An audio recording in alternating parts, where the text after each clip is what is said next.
Il-budget tas-sena d-dieħla fih diversi miżuri soċjali li jolqtu eluf kbar ta' persuni. Madankollu fih ukoll numru ta' miżuri li forsi ma tantx issemmew imma li jolqtu faxex differenti fis-soċjetà. F'konferenza tal-aħbarijiet bit-tema Malta, ċertezza u stabilta, il-Ministru għall-Politika Soċjali u d-Drittijiet tat-Tfal, Michael Falzon, tkellem dwar 8 miżuri partikolari maħsuba biex jgħinu lil dawk l-aktar vulnerabbli. L-ewwel miżuri ammirata għal min qiegħed fuq il-benefiċċji soċjali li għall-ewwel darba mis-sena d-dieħla sieħu wkoll il-kumpens għall-għoli tal-ħajja ta' 9.90 € fil-ġimgħa. Miżura oħra li se tkompli tissaħħaħ hija dik ta' tapering tal-benefiċċji.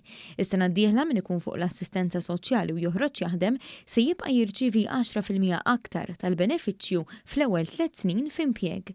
Miżura oħra se tgħin lil persuni weħidhom li joqogħdu għal rashom fuq l-assistenza soċjali u jmorru joqogħdu ma' qarib anzjan biex jieħdu ħsiebu.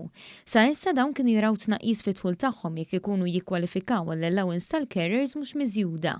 Iżda mis-sena d-dieħla dawn se jibqgħu jirċievu l-istess ammont ta' benefiċċju li kienu jirċievu qabel biex titneħħa din l-anomalija.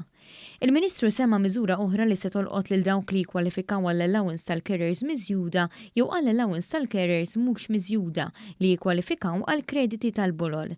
Mis-sena d-dieħla aktar nies se jibbenefikaw minn dawn il-krediti. Id-dritt għall-allowances tal-carers għal persuni miż-żewġa li jkunu qed jieħdu ħsieb il-konjugi tagħhom se jiġi estiż għal persuni li jagħtu prova li jkunu ilhom joqogħdu flimkien bħala koppja l mill-inqas 10 snin u jkunu meqjusa li jgħixu f'koabitazzjoni irreġistrata. Mis-sena d-dieħla wkoll persuni li jaslu għal pensjoni u ma jkunux ħadmu għal xi perjodu bejn l-età ta' 18 u 30 sena u jkunu ċertifikati li matul dak il-perjodu jkunu ħadu kura regolari għand psikjatra se jibdew jieħdu 2 krediti ta' bolol. Se jingħata wkoll id-dritt tal-benefiċċji għal ftit żmien lil ħaddiema li jieħdu l-pensjoni tar-romol.